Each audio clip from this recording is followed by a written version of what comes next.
with coverage you can count on. This is the Eerie News NOWCAST. Good evening, everyone. I'm Haley Potter. Thanks for joining us for tonight's edition of the Eerie News NOWCAST. The board running Pennsylvania state schools has approved a plan to integrate them. The Board of Governors voted this afternoon to integrate Edinboro University with California and Clarion universities. The plan also combines 3 other state-run universities in the northern part of the state. According to the plan, all 6 campuses will remain open. The integrated universities will operate as a single entity under a single school president. Today's vote is part of a long effort to deal with declining enrollment. In a letter to students, Edinboro says the academic options will stay the same, but with new opportunities on the horizon. And Pennsylvania is preparing to pay back $14 million in unemployment overcharges. The Department of Labor and Industry recently admitted it overcharged nearly 250,000 people over the course of 10 years. And now Senator Dan Laughlin is calling for an investigation into how all of this even happened. According to the Department of Labor and Industry, it overcharged on unemployment interest payments from 2006 to 2016. Pennsylvanians who were overcompensated in unemployment payments were forced to pay back more than they were actually owed.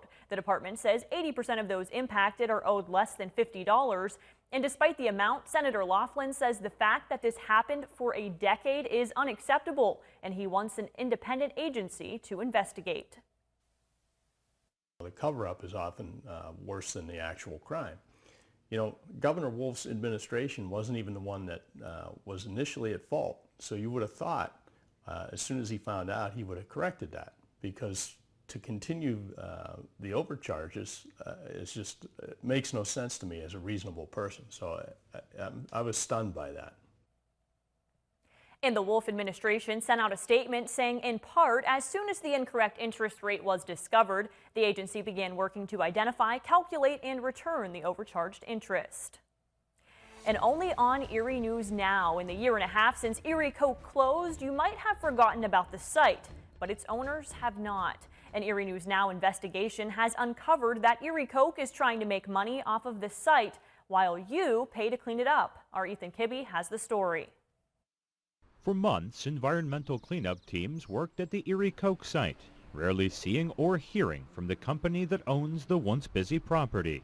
That was until a couple months ago, when the Eerie Coke Corporation said it wanted to cut timber on the land and pocket the profits. Kind of was a little bit of a surprise to see that they want to now take timber off the property while the EPA is conducting the cleanup.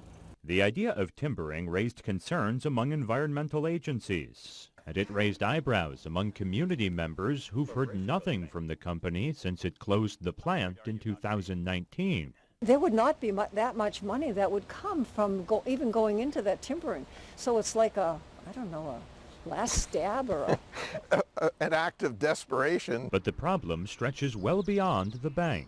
A letter from the Department of Environmental Protection shows cutting trees and dragging them off-site runs the risk of further polluting an area that already costs millions to restore. When you have erosion and no trees to stop it, that's going to cause stormwater runoff.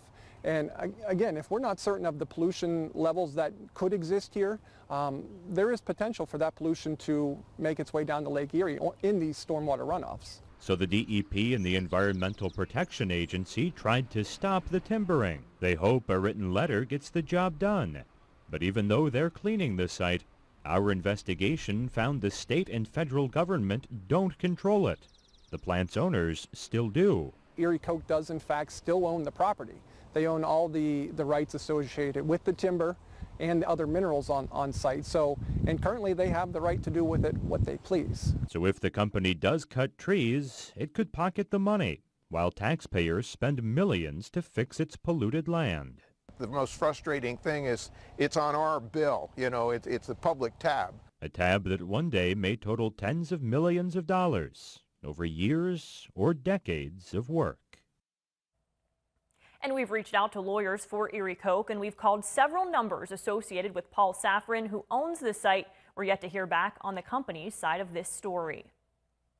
A new local restaurant had to temporarily close its doors due to a labor shortage. John Russell Brewing opened its doors on Upper Peach Street at the beginning of 2021.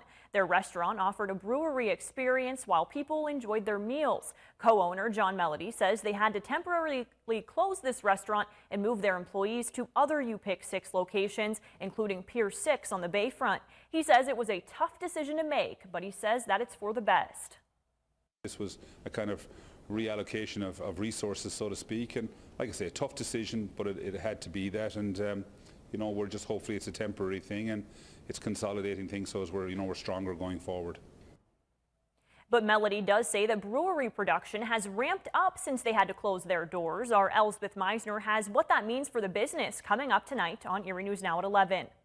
The city of Erie today honored 2 firefighters who died in the line of duty. City officials dedicated a plaque at City Hall this morning honoring Cleets Hess and George Scully, who died in 1943 fighting a fire at the corner of 7th and State Streets. Hess's son, who was just 7 years old when his father died, was at today's ceremony.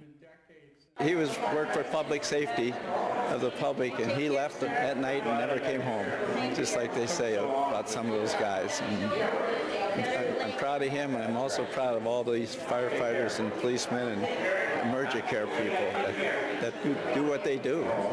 And I think this is a nice reminder of the sacrifice they make, too. The ceremony included the Erie Firefighters Honor Guard, who presented flags to the firefighters' families. And you'll soon have even more options for entertainment on Presque Isle as Discover Presque Isle and the Sunset Music Series return next week. Both summer staples were canceled last year during the pandemic, but they're back with some adjustments. Discover Presque Isle kicks off next Wednesday and runs through Sunday the 25th. Most events are free, but donations are encouraged to help the park buy some new equipment.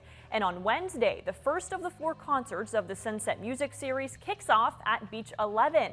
The weekly shows are free and they run every Wednesday starting at 5:30 through August 11th.